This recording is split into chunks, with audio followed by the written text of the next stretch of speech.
ini Anda memberikan pujian yang sangat luar biasa dan sempat Anda mengatakan the greatness of the nation.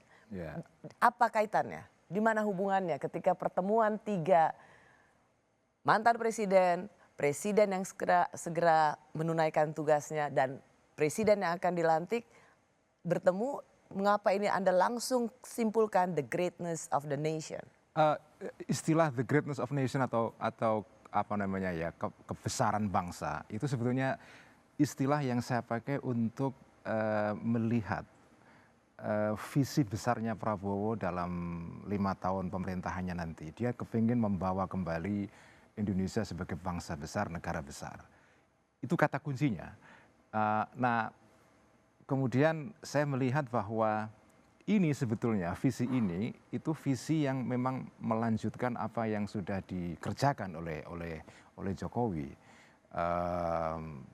Pak Prabowo mempunyai modal besar untuk mencapai mimpi ini dengan bertumbuh kepada apa yang sudah dicapai oleh Jokowi selama ini.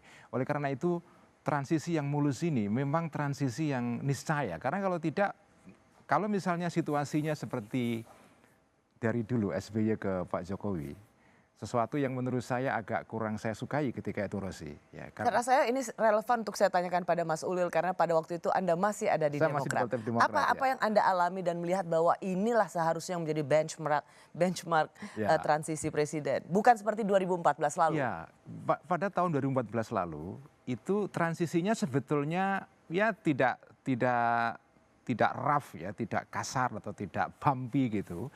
Cuma setelah Pak Jokowi mengambil alih pemerintahan atau menjadi presiden, meneruskan Pak SBY, narasi yang dibangun bukan oleh Jokowi, tetapi oleh orang-orang yang di sekitar Jokowi atau pendukung Jokowi atau projo, kira-kira begitulah ya. Politik projo ketika itu membuat narasi bahwa SBY identik dengan pemerintahan yang mangkrak. Sementara Jokowi adalah pembangun, the builder, Bob the Builder, kira-kira begitu. Menurut saya itu tidak enak situasi seperti itu. Dan itu kan menafikan fakta bahwa sebetulnya Presiden Indonesia itu tidak bisa bekerja dari nol sama sekali. Presiden kita itu harus bekerja berdasarkan apa yang sudah dikerjakan oleh presiden sebelumnya. Dan memang seharusnya begitu.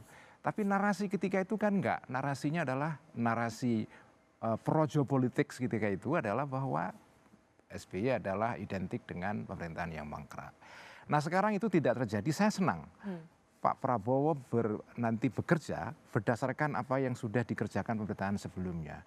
Karena namanya pembangunan itu kan kumulatif, Rosi. Mas Ulil, kalau misalnya melihat situasi dulu 2014, jadi pelajaran penting apa menurut Anda? Kalau kita melihat masa transisi yang sekarang, karena Anda melihat memang seruan politik presiden terpilih adalah melanjutkan dan tentu saja Pak Prabowo memiliki juga agenda-agenda yang menjadi legasinya beliau nanti. Tapi pelajaran penting apa sesungguhnya supaya setiap presiden itu memiliki masa transisi yang baik, bahwa presiden sebelumnya punya kelebihan dan kekurangan dan presiden sesudahnya harus kita berikan trust untuk melanjutkan pembangunan. Dari 2014 pelajaran penting apa yang Anda lihat tidak terulang di 2024 ini? Sebetulnya yang paling penting adalah sesuatu yang ini mungkin tidak bisa dikatakan secara terbuka ya, tetapi adalah mungkin chemistry ya, membangun chemistry yang baik itu dari presiden sebelumnya ke presiden sesudahnya. Ini juga mencakup juga apa yang ingin saya sebut sebagai statecraft ya, keterampilan mengelola pemerintahan termasuk transisi dari pemerintahan yang satu ke berikutnya. Ini kan harus seperti pelari estafet yang ngerti pada momen apa tongkat estafet itu bisa diserahkan ke pelari berikutnya gitu loh.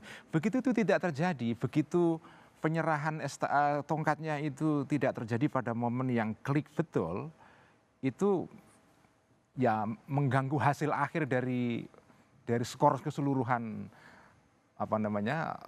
lari kan.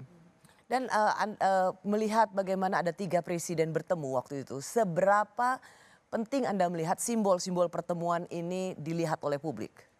Saya tulis di dalam cuitan saya ketika itu, saya senang sekali. ini sesuatu yang sebetulnya saya harapkan dulu ketika terjadi transisi dari Pak SBY ke Jokowi. Dan sekarang terjadi itu, saya senang sekali Jokowi, Prabowo, SBY bertemu dan secara publik ditampakkan kan, secara publik ditunjukkan ini. Ini bagi saya bagus sekali. Mengapa menurut Anda ini bagus sekali? Mengapa ini penting dilihat oleh publik?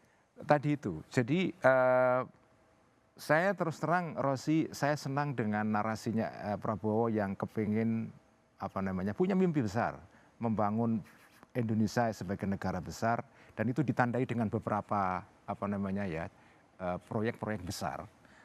Kita bisa bahas itu secara terpisah, tapi niat besar ini, mimpi besar ini, the greatness of nation ini sebagai satu mimpi, itu memang ya mensyaratkan kekompakan keseluruhan elit-elit bangsa gitu. Karena kalau tidak ya susah ya. Mimpi ini harus didukung oleh semua tokoh-tokoh bangsa, terutama mantan-mantan presiden ya. Kalau ada mantan presiden yang kemudian masih ada hard feeling dengan pemimpin berikutnya, itu suasana ndak enak loh. Jangan lupa politik of feeling di dalam atmosfer kepolitikan kita itu pengaruhnya lumayan. Politik of feeling itu. Cuman kalau kita lihat 2014 ketika Partai Demokrat memilih untuk di luar pemerintahan, Anda sendiri mengatakan dalam wawancara bahwa jadi oposisi itu asyik. Asik ya. Karena waktu itu Anda ada di Demokrat. Ya. Dan Pak SBY masih menjadi ketua umum Partai Demokrat. Ya. Dan pada waktu itu Pak SBY juga tetap menyuarakan sesuatu yang bersifat memberikan kritik. Ya. Anda sendiri mengatakan cara yang paling baik menjaga presiden adalah dengan mengkritik kebijakannya kalau itu dirasa tidak benar. Ya. Nah, waktu itu kemudian orang menyorot Pak SBY juga mantan presiden. Kenapa seperti masih mengganggu jalannya pemerintahan Pak Jokowi? Anda punya catatan soal ini? Ya ketika itu gini, Pak SBY harus kita lihat, saya sekarang sudah tidak dalam partai ya. Tapi kalau saya dari luar melihat Pak SBY sebetulnya sudah melakukan sesuatu yang sesuai dengan fatsun politik, adab politik ya. Ketika dia masih menjadi ketua partai, walaupun sudah tidak jadi presiden, ya dia menyuarakan kritik-kritik. Tapi begitu beliau sudah tidak lagi menjabat sebagai ketua partai, beliau kan lebih banyak diam, lebih banyak melukis, menghabiskan waktu di luar aktivitas kepolitikan. Nah, bagi saya itu fatsun politik yang cukup bagus. Nah, jadi Anda ingin semacam mengkoreksi persepsi publik pada waktu itu bahwa ketika Pak SBY juga cukup memberikan catatan kritis pada pemerintahan Pak Jokowi tahun 2014 dan kemudian ramai-ramai banyak kritikan ditujukan pada Pak SBY. Sudahlah kalau mantan presiden itu contohlah Pak Habibie nggak usah ikut-ikut. Anda ingin mengkoreksi persepsi publik pada waktu itu karena beliau seorang ketum partai politik juga. Dan ketika sudah tidak menjadi ketum partai politik. Ya beliau diam saja, beliau cukup tahu diri ya. Ya mungkin sesekali mencuit ya, tapi mencuit kan bukan sesuatu yang diharamkan dalam politik ya. Why not gitu kan. Jadi menurut saya Pak SBY dan juga Pak Habibie ya itu dan juga Gus Dur dulu bisa menjadi ya contoh yang cukup bagus ketika Anda sudah tidak menjadi presiden ya Anda mundur dari panggung depan ya. Ya di panggung belakang mungkin dia bisa memberikan nasihat atau apa tapi dia tidak mencampuri politik secara langsung kan. Nah seharusnya memang begitu. Seharusnya memang begitu.